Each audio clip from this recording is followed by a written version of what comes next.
Hello friends, welcome to unlock GS academy. चलिए unlock करते हैं कॉलेजियन सिस्टम को। कॉलेजियन सिस्टम को इंडिया में जज सेलेक्टिंग जज सिस्टम भी कहा जाता है और कॉन्स्टिट्यूशन में इसके बारे में कहीं पर भी कुछ भी जिक्र नहीं है और ना ही संसद के किसी कानून में इसके बारे में कुछ कहा गया है। यह सुप्रीम कोर्ट के जजमेंट्स के थ्रू इवॉल्व हुआ है। अभी कॉलेजियम में chief justice of India as a head और 4 अन्य सीनियर जज इसके सदस्य होते हैं। ऐसे ही हाई कोर्ट में chief justice of high court और 4 अन्य सीनियर जज इसके सदस्य होते हैं। जब भी कॉलेजियम सिस्टम किसी व्यक्ति की नियुक्ति से रिलेटेड सरकार को रिकमेंड करता है तो सरकार या तो उसे अपॉइंटमेंट कर सकती है या फिर कॉलेजियम से उस पर दोबारा विचार करने के लिए कह सकती है। यदि कॉलेजियम उस व्यक्ति की नियुक्ति के लिए दोबारा सरकार को सिफारिश करता है तो सरकार के लिए बाध्यकारी है कि सरकार उसी व्यक्ति को नियुक्त करे। चलिए संविधान में सुप्रीम कोर्ट और हाई कोर्ट जजेस की अपॉइंटमेंट के बारे में देखते हैं क्या कहा गया है। आर्टिकल 124(2) और आर्टिकल 217 सुप्रीम कोर्ट और हाई कोर्ट की जजेस की नियुक्ति के बारे में बताता है कि जब भी जजेस की नियुक्ति करनी होगी तो प्रेसिडेंट परामर्श कर सकता है सुप्रीम कोर्ट और हाई कोर्ट की जजेस से यदि वह आवश्यक समझे और प्रेसिडेंट अपने साइन एंड सील के साथ उनकी नियुक्ति करता है। एवोल्यूशन ऑफ दिस सिस्टम देखते हैं कि किस तरह से कॉलेजियम सिस्टम का देश में विकास हुआ।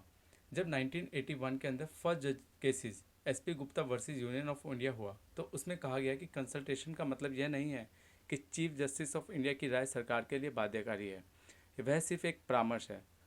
जब 1993 में सेकंड जज cases supreme court advocates on record association versus union of India हुआ तब उसमें 9 जजों की संविधान पीठ ने SP Gupta versus union of India के डिसीजन को पलट दिया और कहा कि कंसल्टेशन मतलब चीफ जस्टिस ऑफ इंडिया की राय महत्वपूर्ण है एंड सरकार के लिए बाध्यकारी है।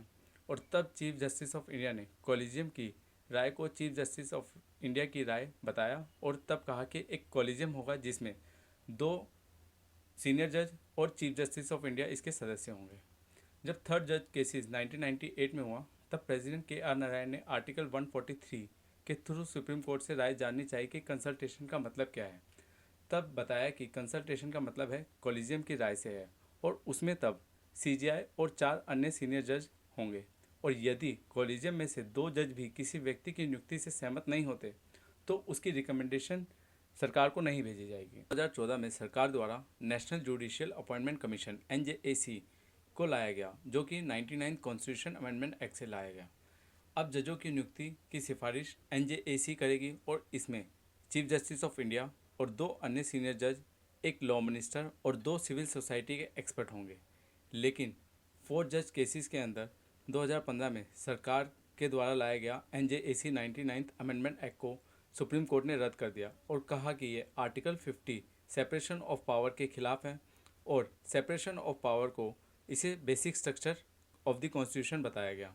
Basic structure of the constitution 1973 Kesavananda Bharati case से लाया गया। अब देखते हैं कि इसका क्रिटिसिज्म क्या होता है। यह एक अनकॉन्स्टिट्यूशनल है क्योंकि संविधान में इसके बारे में कहीं पर भी कुछ भी नहीं कहा गया है। नॉन ट्रांसपेरेंसी क्योंकि इसके लिए कोई गाइडलाइंस नहीं है कि किस बेसिस पर वो किसी व्यक्ति को सिलेक्ट करते हैं एज अ जज। Promote nepotism, inefficient, against establishment convention, no reforms were made after the 4 जजेस केसेस। इसी तरह के टॉपिक्स को अनलॉक करने के लिए चैनल को सब्सक्राइब करें एंड